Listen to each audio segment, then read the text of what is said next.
So today was the final open OTA practice for the Green Bay Packers, the third open practice. Now, it is their 8th OTA, and they have one more left this week, but it's the final one that we'll actually be getting any info on, as it's the last one the media is allowed to.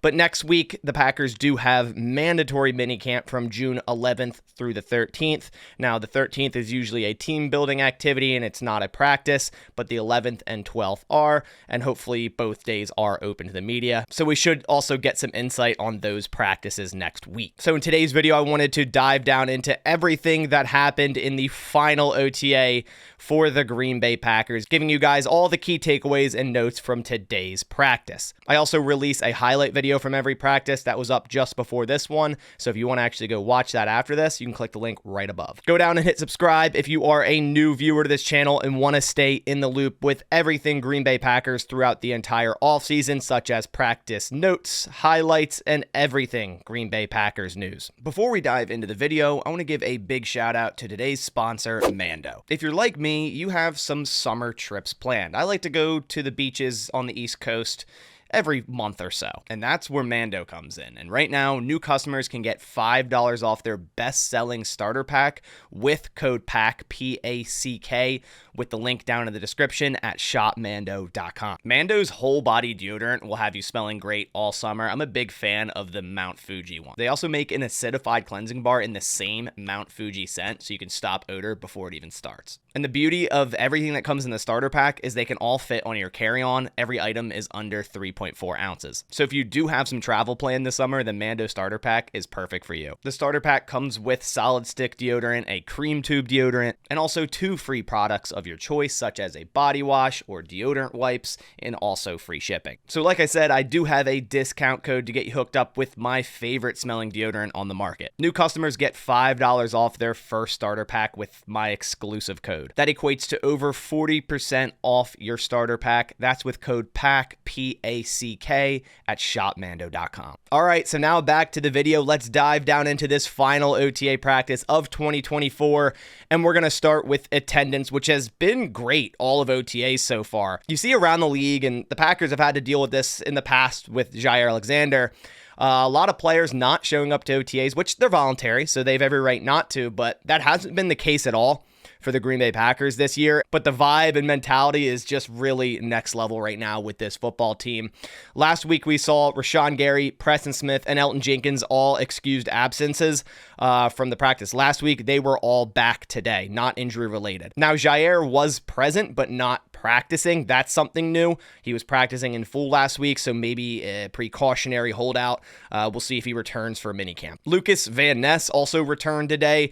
We saw last week he was out of practice. Then after practice, Matt LaFleur said he'd broken the tip of his thumb. He was back today with his hand wrapped up and practicing in full, which is impressive. Wide receiver Alex Magoo, still sounds weird to say, tried to return today from his hamstring injury. He was there in warmups, then walked into the Don Hudson Center, then came out without a helmet. So definitely that hamstring flared back up. I could see an injury settlement happening in the next coming days for the Packers and Alex Magoo, honestly. Another important note was that Josh Jacobs practiced in full today. Last week we saw he did warmups, he looked good, but he didn't practice during 11v11s or the 2-minute drills. He did today and looked great out there. Everyone else who didn't practice and was in rehab last week, it's the same this week, including Zach Tom, Tyler Davis, Tucker Kraft, Katana Ladapo, and Emmanuel Wilson. But we did get a slight update on Katana Ladapo, my favorite draft pick from the Green Bay Packers. He is out of the walking boot from that broken toe, and he stated that he looks to return at the start of training camp, which would be massive. I want to see this guy get the pads on and start getting implemented into this defense with all these new safeties. Next, let's go over the starting lineups on both offense, primarily the offensive line, because everything else isn't as important. We kind of understand where everyone else is, where the offensive line is still being shaken out at this point. So we'll start with the O-line. Now, this is with Zach Tom still out, still not practicing, and it is as follows. Rasheed Walker at left tackle, Elton Jenkins at left guard as he returned today, Josh Myers at center, Sean Ryan remains at right guard, but today, Jordan Morgan started at right tackle. We saw in the past, Andre Dillard was taking the first reps at right tackle in the absence of Zach Tom, but that was usually because Morgan was at either left tackle or left guard with other absences. But the Packers are really putting Jordan Morgan anywhere at this point, just really seeing what sticks, because he can play pretty much all 4 positions. Outside of center, he can play both guard spots. He can play both tackle spots. And it's about getting your best 5 out there. Now, Dillard did fill in at left tackle number 2, so they're rotating a lot of guys around. And he also moved to right tackle, and then they slid Jordan Morgan again into right guard, which we saw in last week's practice. So again, just rotating so many guys and cross-training, which the Packers love to do. As for the starting defense, they came out in base during warm-ups, and it was as follows. The defensive line: Preston Smith, TJ Slayton, Devontae Wyatt, Rashawn Gary. The linebackers: Eric Wilson, Quay Walker, Isaiah McDuffie. So Quay remaining at that mic with the green dot on his helmet, or at least that's what they expect him to do and what I expected him to do. McDuffie at the strong side. The cornerbacks were Eric Stokes and Carrington Valentine. So in the absence of Jair, Valentine was the next man up.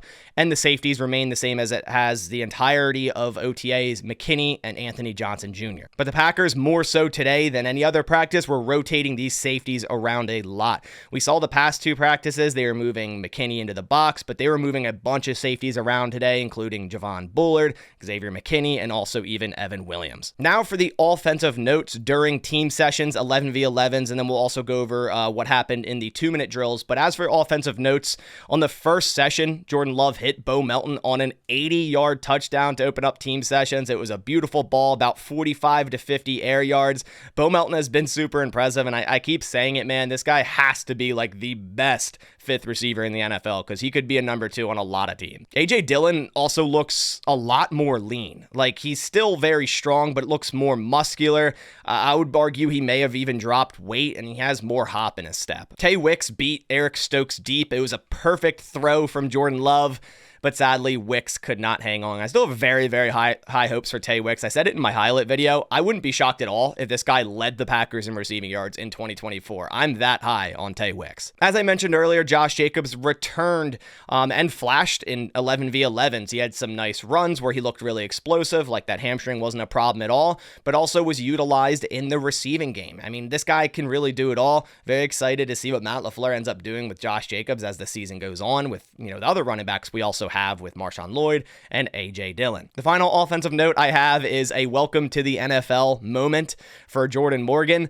He had 2 reps versus Rashawn Gary. The first one he lost, it was pretty bad, and then the second one was really bad. He got knocked straight to the ground. This happens for rookies. Again, it's a welcome to the NFL moment, and it's hard to block Rashawn Gary. As for the defensive notes during the team sessions, Edgerrin Cooper with a nice practice and had his first wow play of OTAs, where he shot right through the line of scrimmage to stop Josh Jacobs in the backfield for a loss of 3, unblocked, and you saw the raw explosiveness of Edgerrin Cooper. Brenton Cox had a really nice day. He had a would-be sack on Jordan Love during team sessions and also a sack during the 2-minute drill. Outside of the Bo Melton touchdown that opened up 11v11s, the defense was very sticky today. I mean, it seems like every defender was on the hip of the wide receivers. It was often that Jordan Love couldn't find anyone open. So it definitely seems like Hafley is letting these defenders play, man up some of these wide receivers, and play to their strengths, which I love to see. Valentine stepped up today in Jair's absence and had a good day of practice. He had a wonderful rep versus Malik Heath where he pretty much ran the route for him. And the final defensive notes I have is they used Javon Bullard in the slot today in a big nickel look. We all kind of wondered when we'd start to see this, if we'd see it. We all kind of project year 1 Bullard to be a safety, but if the Packers have a lot of moving parts and want to give offenses different looks, and that is Javon Bullard as a big nickel slot type of guy, man, he could definitely do that. He had excellent coverage during the 2-minute drills on Ben Sims out of the slot, but he did also drop a gifted interception from Sean Clifford during 2 minutes as well. Speaking of 2-minute drills, let's quickly go over what happened and what were the results for the first team, second team, and third team. It always starts with the second team, and they didn't move a single yard. That's with Sean Clifford and everyone on the second team. It ended with an Aaron Mosby sack on 4th and 15. As for the first team, it was definitely better than the second team, but still didn't score a touchdown. Love hit Tay Wicks twice, Musgrave and Melton once each. Then he had an incomplete pass to Watson deep, where Stokes had great coverage. He's been having excellent OTA so far, which is great to hear.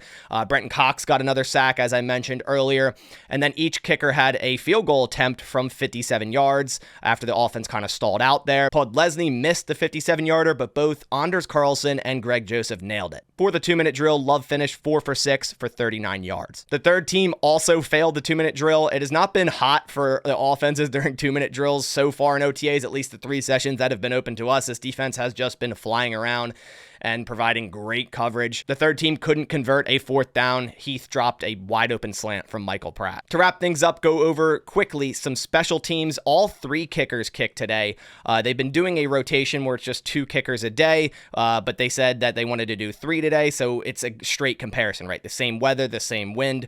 It's a straight comparison. And Carlson likely had his best practice as a pro. He hit 3 straight from 50+ yards, including that 57-yarder to end that 2-minute drill. So really nice day from Anders Carlson. Right now, in my opinion, he is leading the pack for this kicking competition between himself, Jack Podlesny, and Greg Joseph. So that does it for all the notes from the final OTA session open to the media for the Green Bay Packers. As I said, we have mandatory minicamp next week. I'm not sure if it's 1 practice or 2 that's open to the media. Like I said, it's 3 days, but the last day is usually a team building exercise like paintball or something like that. So I'm not sure if both of the practices are open. My guess is going to be only 1, but look out for the videos on this channel when that day does come. I appreciate you guys coming by to the channel. If you could, please leave a like down below.